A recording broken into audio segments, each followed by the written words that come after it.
आज से हम सुंदर कांड के विषय में बात करेंगे कि सारे रामचरितमानस का जो निचोड़ है वो सुंदर कांड के अंदर है। पहली चीज़ तो सुंदर कांड के अंदर ये है कि जितने भी कांड हैं वो सारे के सारे हिरासोन्मुख हैं। सबसे पहले कांड में 361 दोहे हैं।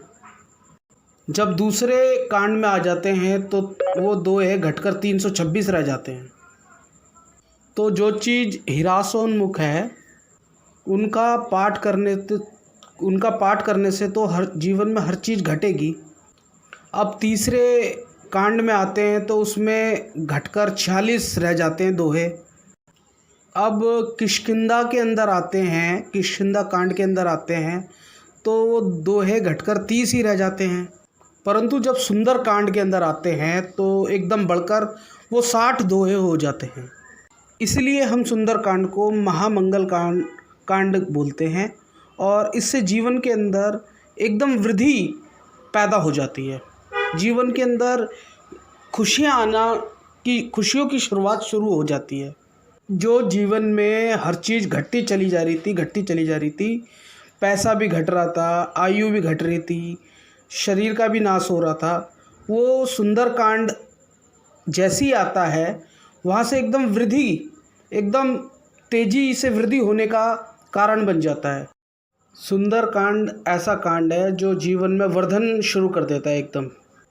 अब दूसरी चीज़ हम सुंदर कांड के अंदर ये देख रहे थे कि सुंदर कांड के अंदर 8 जगह सुंदर का प्रयोग किया हुआ है, यानी कि सुंदर शब्द का प्रयोग किया हुआ है 8 जगह पर। और 9वां ये खुद मंगलकारी सुंदर कांड है। तो सुंदर कांड के अंदर 9 जगह पर सुंदर शब्द का प्रयोग किया हुआ है और 9 अंक जो होता है वो पूर्ण अंक माना जाता है। आप लोगों ने सभी ने 9 का पहाड़ा देखा होगा। 9 एकम 9, 9 दूनी 18, 9 तिया 27। अगर 8 और 1 को जमा कर दिया जाए तो 9 आ जाएगा। 2 और 7 को जमा कर दिया जाए तो 9 आ जाएगा। फिर 9 तिया 36, 6 और 3 को जमा कर दिया जाए तो 9 आ जाएगा। तो 9 जो है वो पूर्ण अंक है। अब वो 8 वस्तुएं क्या हैं, वो 8 शब्द का जो प्रयोग सुंदर कांड के अंदर किया गया है वो क्या क्या हैं, इसके विषय में हम ज़रा बात करते हैं। सबसे पहले तो जब हनुमान जी चले तो सबसे पहला जो दोहा है,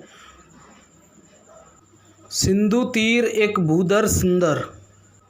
अब ये जो पहाड़ है, ये भूधर जो है, ये पहाड़ है, ये इस बात का संकेत करता है कि विवेकानंद जी ने ये कहा कि जो आदमी समय की धारा के साथ बह जाते हैं उनका व्यक्तित्व जो है वो तिनके के समान होता है। और सबसे बड़ी बात यह है कि तिनके के लिए ये गुण भी सबसे अच्छा है। तिनके के लिए यही है कि किसी से टक्कर ना ले, नहीं तो नष्ट हो जाएगा।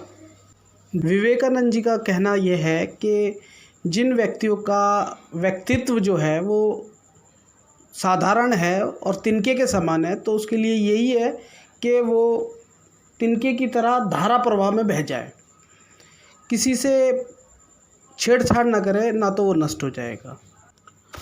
अब सब लोग अगर लघु शंका कर रहे हैं तो वो भी सभी के साथ खड़े होकर लघु शंका करने लगे।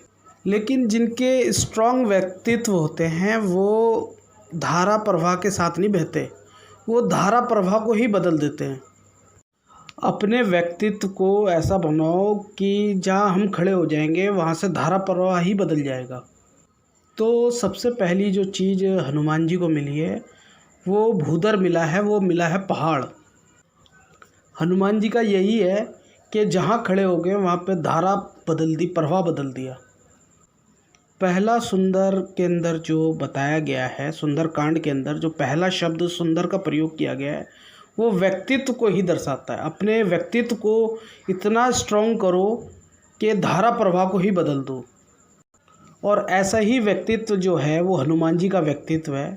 और वो करंट ऑफ द इवेंट्स के साथ नहीं बहते, वो धारा प्रवाह के साथ नहीं बहते, वो धारा को चीर कर एक अलग रास्ता बनाते हैं।